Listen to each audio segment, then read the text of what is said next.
Coming up on 6:48 on your Tuesday morning, it's time now for the Morning Rush. Witnesses in the Sergio Almanza trial testified about the horrifying scene where a 7-year-old was hit and killed outside the River of Lights. Julie Powell, who witnessed the crash that killed 7-year-old Pronoy Bhattacharya, described what she saw to the court yesterday. The state also brought up Tavish Barnhill, who was a police service aide when the crash happened and is now a detective with APD. The cross-examination of Barnhill is set to resume this morning. A 17-year-old will spend the next 4 years in juvenile jail. That's after admitting to shooting and killing another teen downtown. Then 16-year-old Angelo Baldonado was charged with the murder of 16-year-old Josue Ruiz. That's after they had a dispute. Well, later witnesses said that Baldonado's mother was actually the shooter. Yesterday, Baldonado pleaded guilty to assault and conspiracy to commit first-degree murder. APD is investigating whether or not speed was a factor in a rollover crash that left a driver badly injured. Yesterday, police say the driver of a white Ford Fiesta tried to make a left turn off 4th Street near Manal when it was hit by a black Dodge Ram.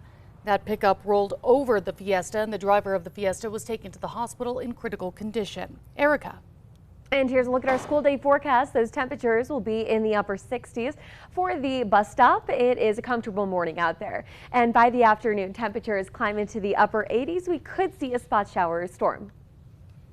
We are learning more about the plans from New Mexico's Children, Youth and Families Department on how to keep children safe. Yesterday, Acting CYFD Secretary Teresa Casados discussed the recent initiatives to bolster staffing at the shorthanded department, including a rapid hire event to fill 200 vacancies. Casados also talked about improving the foster care experience by shifting some duties from case investigators to aides.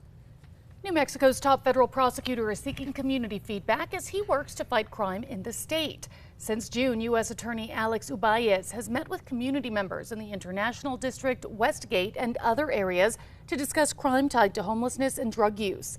Ubaez is working to link community advocates with millions in federal grant funding. Looking ahead, a local pizza restaurant will be celebrating the life of its beloved owner 1 year after he was murdered. Rosario Zito was shot and killed last summer. It's outside of his business, Giovanni's Pizzeria, as a man tried to rob him at closing time. On the anniversary of his death, Giovanni's is hosting a celebration of life tomorrow from 6:30 to 8:30. Erica. And here's a look at our threat index. It is low today. There will be a few isolated mountain storms across the state that could send out some gusty winds. Part of the last piece of farmland in the South Valley will be protected from development, with a new owner set to take over.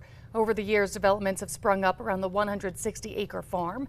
It's now the last piece of land not replaced with homes and businesses. With the new owner set to take over, the county says whatever their plans are, 20 acres have been set aside for public open space. Well, the city is hoping that the use of new traffic gates will help keep pedestrians safe downtown. Albuquerque Police Deputy Chief Josh Brown says instead of using orange barricades to close off Central during busy weekend nights, APD will now be using gates for traffic control, and the hope is to add more of those gates alongside streets as well. This morning, Tropical Storm Idalia is intensifying as it's expected to become a major hurricane and make landfall by tomorrow morning. After thrashing through western Cuba yesterday, Idalia is expected to hit Florida's west coast in less than 24 hours. The White House says President Biden has already approved a federal emergency disaster declaration for the state. Erica. All right, a check on traffic. The mounts are looking clear, no accidents or slowdowns to report. And here's a check on tracker heading south on I-25 just past the Big I. Everything seems to be moving up to speed. March Madness legend Sister Jean continues to defy the odds even at 104 years old. Yesterday, before the game between the Chicago Cubs and Brewers, that she was able to throw out the first pitch to celebrate her birthday. You may remember her from her appearances at the NCAA basketball tournaments as the team chaplain for the Loyola Chicago men's basketball team. Time now for the 5 facts. At number 5, part of the last piece of farmland in the South Valley will now be protected from development. That's with a new owner set to take over.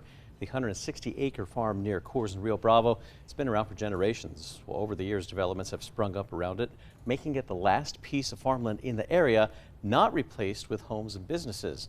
But that could change when a new owner takes over, since the land was zoned in 2019 to allow single-family housing. The county says that whatever the new owner's plans are, 20 acres have already been set aside for public open space. And number 4, looking ahead, voters in Santa Fe will soon decide if the city will tax wealthy home buyers. A proposed ordinance would add a 3% excise tax on sales of homes that cost $1 million or more, which would charge 3% on every dollar over $1 million. The money would then go towards the city's affordable housing fund. The Santa Fe Association of Realtors argues the measure is not fair because it places a tax on a narrow group of home buyers. After a special meeting last week, City Council approved putting the measure on the ballot.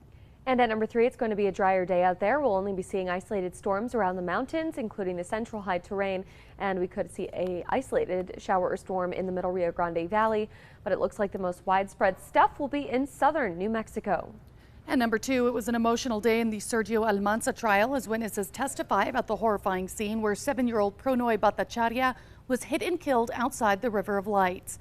The jury heard from 2 civilian witnesses and 2 officers without cross-examination from the defense. The state also brought up Tavish Barnhill, who was a police service aide when the crash happened and now is a detective with APD. Barnhill testified about driving behaviors when someone is impaired. During cross-examination, the defense asked Barnhill about field sobriety tests he conducts, noting their client never had one. And at number 1, New Mexico's top federal prosecutor is now seeking community feedback as he works to fight crime here in the state. Well, since June, U.S. Attorney Alex Uwais has met with community members in the International District, Westgate, and other areas to discuss crime tied to homelessness and drug use. Uwais is now working to link community advocates with millions in federal grant funding. A $2 million grant is helping Albuquerque expand its gun violence intervention program.